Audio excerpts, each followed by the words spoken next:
this happiness fighter has never been more motivated to fight for Ultimate Dream Championship next year in Las Vegas at WrestleMania 41 than after watching Money in the Bank. Welcome, my name is Hobbsy, and welcome to the Happiness Fighters Army, where we're all about fighting for happiness and our dreams and our successes against our own darknesses of mental health, physical health, life situations, and the big bad world right now. I just finished watching Money in the Bank, and oh my god, it was good. It wasn't great, like oh my god, everything I enjoyed. There was bits where I didn't enjoy it, but what they delivered, I enjoyed mostly.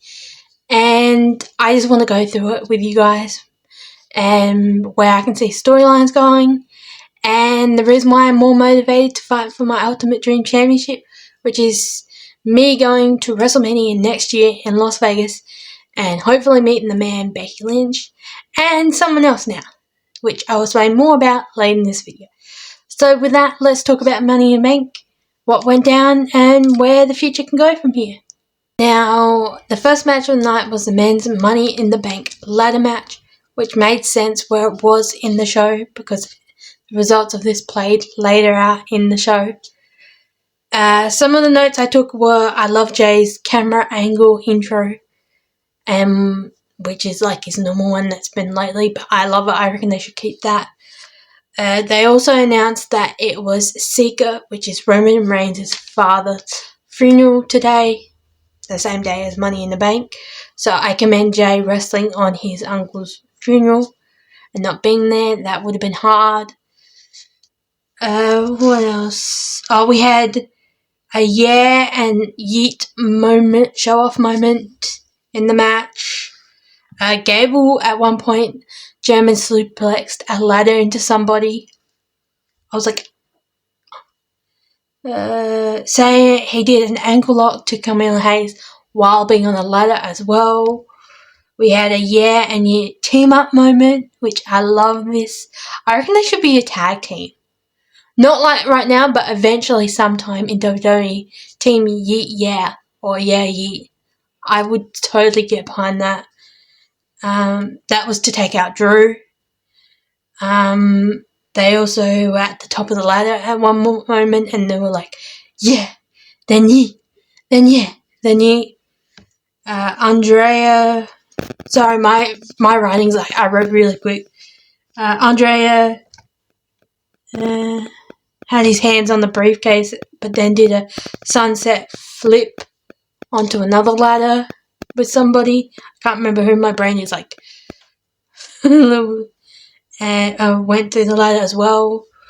Gable had his hands on the briefcase and held on from it, and he couldn't go anywhere, so he just dropped down. I was like, we haven't had a great drop down in the Money in the Bank for ages, so I really enjoyed that.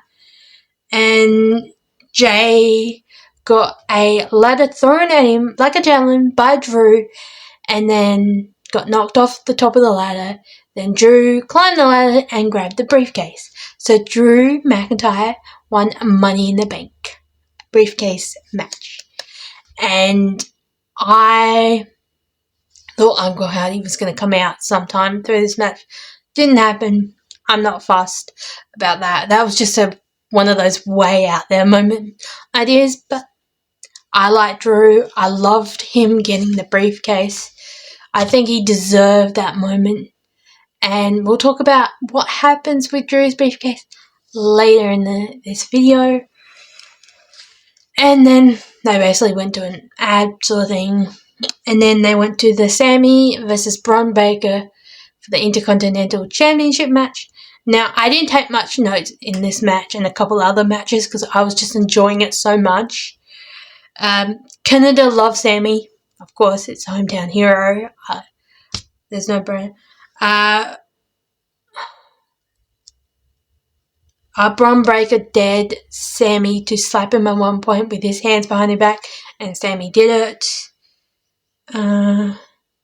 Braun did a running jump clothesline off the like he did his normal that jump thing onto the table with Sammy on top of him, and hurt his knee at one point. I don't know if it's like injured, or it's just like when you hurt a knee in a match and then it's better like a couple of days later. But in the end, Sammy got a halloumi kick and got the win. So Sammy won, which I predicted Bron Breakker winning, but Sammy winning in his hometown makes more sense. And it was a great match, a lot of back and forth between the two of them. And I think Canada's going to be partying with Sammy tonight. I didn't feel like that. And then we had a little advertisement for a new PLV that's coming back from the classics. And that is Bad Blood. Bad Blood is coming back. I remember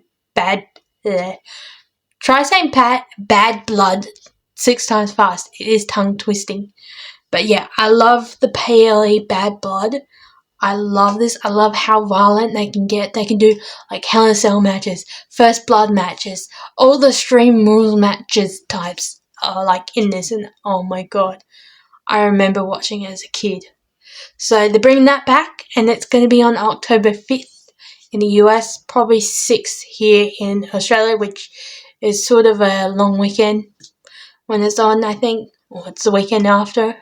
So I'm looking forward to that, and it's in Cody Rhodes' hometown of Atlanta. So I can't wait to see what stories play out at that time, and I'm going to look forward to it. Now, the next thing in the show is the reason why I'm fighting so hard and being more motivated to fight for my Ultimate Dream Championship, which is to go to WrestleMania next year in Las Vegas and meet the man, Becky Lynch, who's helped me become this great fighter, but also because of this person. Trish comes out this segment, and because she's the host of Money in the Bank, which Trish has still got it, looks, physical wise, like she could enter back in the ring tomorrow and I reckon she wouldn't miss a step. I'm just thinking that, but I reckon I would like to see her come back, but you never know. So she comes out and she's like, there's someone else, and she introduces John Cena. John Cena was in Canada. And this girl is like a major John Cena fan. Since day one, Ruthless Aggression. I'll insert a photo of me and my Solstice, and I'm wearing a John Cena t-shirt, which I gave up and donated to when I gave up on wrestling, which I'm really kicking myself about now. So, yeah. And so he comes out. I'm thinking, okay, maybe he's saying he's going to be at SummerSlam or something like that. But no, he's saying he's retiring. John Cena is retiring. And as a major John Cena fan, I am like, I'm shocked, I am saddened, but I respect it. The guy's been wrestling for 25 years. You're gonna have to eventually call it quits. So he's retiring, and he's basically saying he's on a farewell tour next year.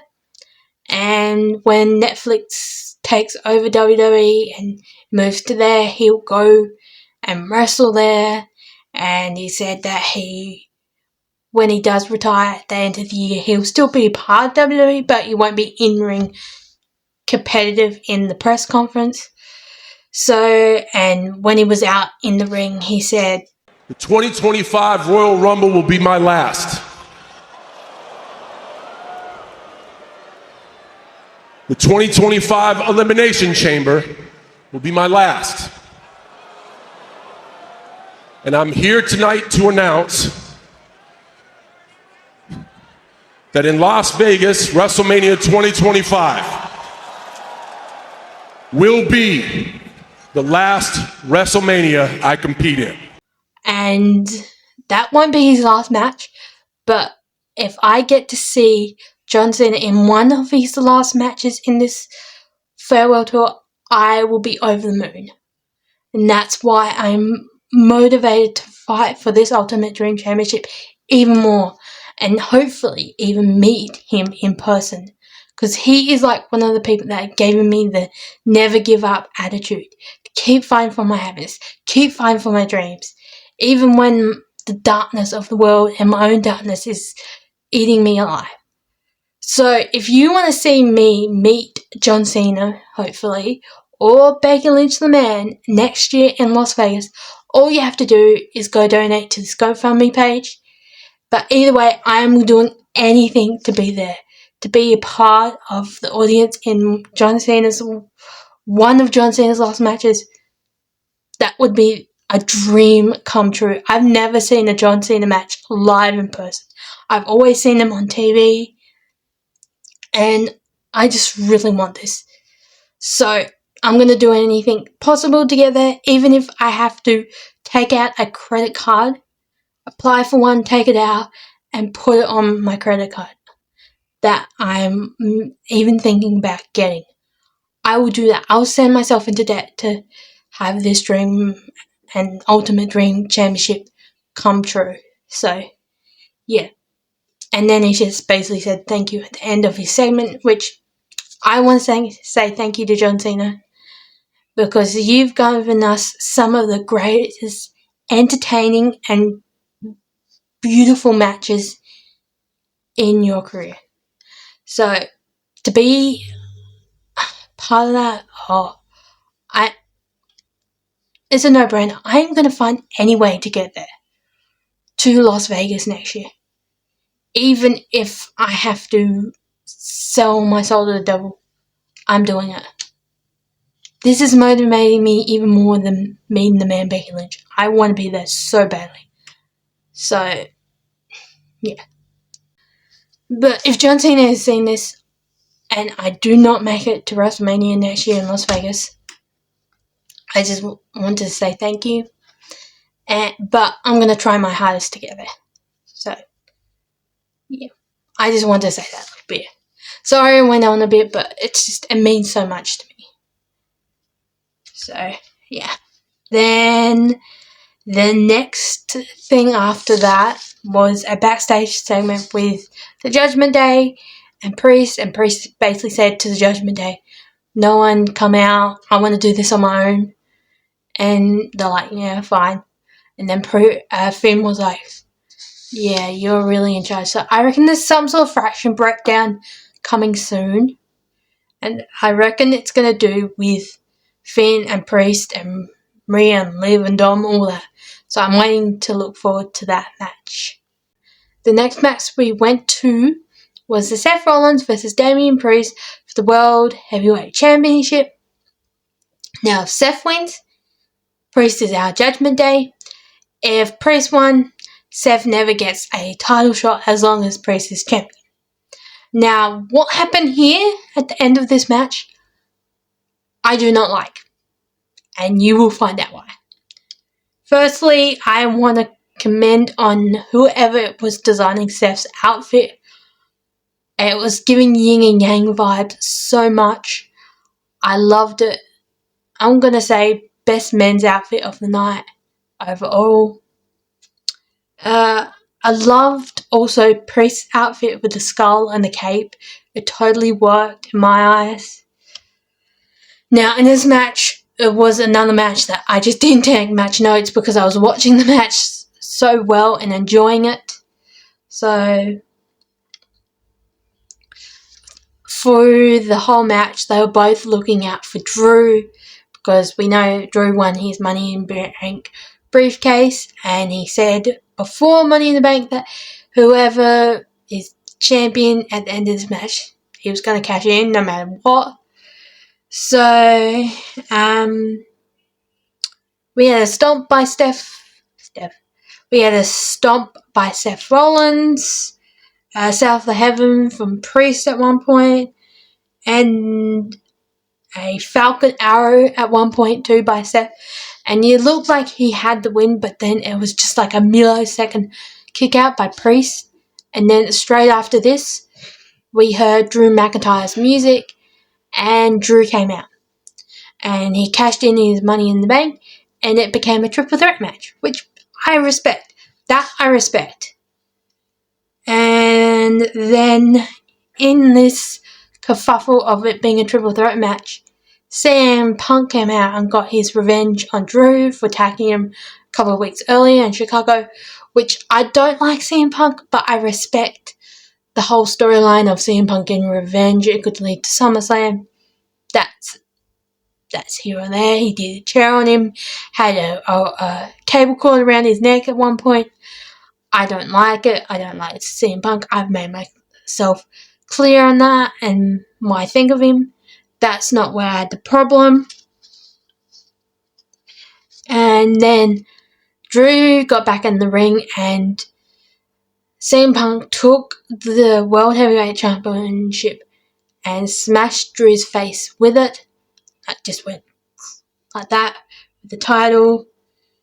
And because of that, Priest did his finishing move and basically got the win on Drew.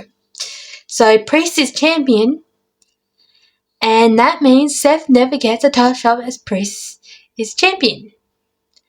Which, this is the area where I don't like. Basically, CM Punk screwed Seth, CM Punk screwed Drew, and he screwed Priest a bit because Priest wanted to win on his own. That's the bit I don't like. Him screwing people over. Drew, I understand the golf feud. But Seth Rollins and Priest, nah. That's where I just didn't like it. And then basically you saw this stare down anger from Seth Rollins, which is very valid. And I can see maybe on Monday Night Raw, Drew and Seth are like, I want Punk. And then they either turn it into a handicap match at SummerSlam or have a match between them to see who gets Punk more, and then whoever does gets Punk at SummerSlam. But I just didn't like that whole thing. You guys know how I do not like CM Punk. I do not respect him. But there is a bit of the storyline I didn't respect, so yeah. I thought maybe his wife might have come out, but it made sense a little bit, but the screwing Priest and Seth, that just didn't make sense in my eyes. Then we went on to the Women's Money in the Bank ladder match, and before I start this match and talk about this match, every woman in this match deserves their prop. It was a great match. It was way better than the men's one, I will say.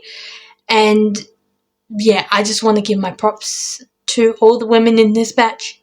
You deserve all the praise and applause you are going to get from this. First off, I want to start with the fashion of some of the outfits of the contestants in this match. Firstly, I want Naomi's jacket and shoes. I want the glow-up shoes so bad. The jacket, but I loved it. Then I really want Lyra Valkyria's jacket. I really want this so bad. She wins Best Female Outfit of the Night in my eyes. It just looks so good on her. And I really want that jacket so bad. Honourable mention to Chelsea Green. I don't mind her outfit with the Trish Stratus vibe. I wouldn't mind the hat though. The hat would be the only thing I'd want from her outfit, but I don't mind it on her. It looks good. Same with the Seth Rollins match and the Sami match. I was watching this and enjoying it, so didn't take many notes. Chelsea has a fear of heights, so her being in the ladder match was very interesting. They started off with all the other girls but Chelsea Green going for ladders, like outside the ring. And you saw Chelsea and she's like, I think I can grab it. So she starts just jumping up in the air trying to grab it like that. And I'm like, that's not going to work.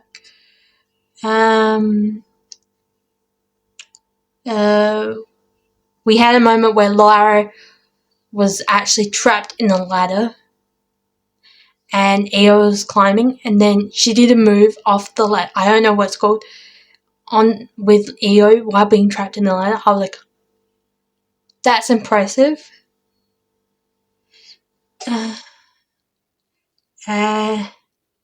Naomi pulled 2 tables out at one time, which will be used later in this match. Chelsea and Tiffany teamed up at one point, which makes sense. They're similar personalities. Lara had her hands on the briefcase at one point, and I was like, come on, Lara, come on. And so did Zoe and Io at one point. I was like, come on, Zoe. Had their hands on the briefcase. Chelsea went through the tables that were set up by Chelsea and Tiffany early in the match. Tiffany, and in the end, Tiffany got the briefcase and is now Miss Money in the Bank, which she wasn't one of the ones I was really going for. I'm not really a Tiffany Time fan, but I respect what she can do, so it's going to be interesting too at SummerSlam if Nia wins over Bayley. Tiffany could cash it in on Nia and take the belt off Nia. That's going to be interesting, so I can't wait to see where Tiffany takes this. And she was backstage with Trish Stratus because they were interviewing her at one point, and she's like, it's not Trishy time, it's Tiffany time. Like Tiffany time, so I reckon they're setting this up maybe down the line, Trish Stratus versus Tiffany Stratton. And if that happens, I'm going Trish Stratus. So, yeah. And then the last match was the 6-man tag team match between the Bloodline and Cody Rhodes, Randy Orton, and Kevin Owens. Now, this match was interesting. They started off with a stare down once they were in the ring. Kevin and Jacob Fatu were just like staring at each other intensely. I was like, this is going to be a great match. The FU chants were chanted about Solo. I won't say the actual word because I'll get banned. The We Want Roman chants also started as well, which I'm all here for. KO attacked MFT at one point in the match, which is fair enough. His mum's in the hospital. He's got to let off a little bit of rage, right?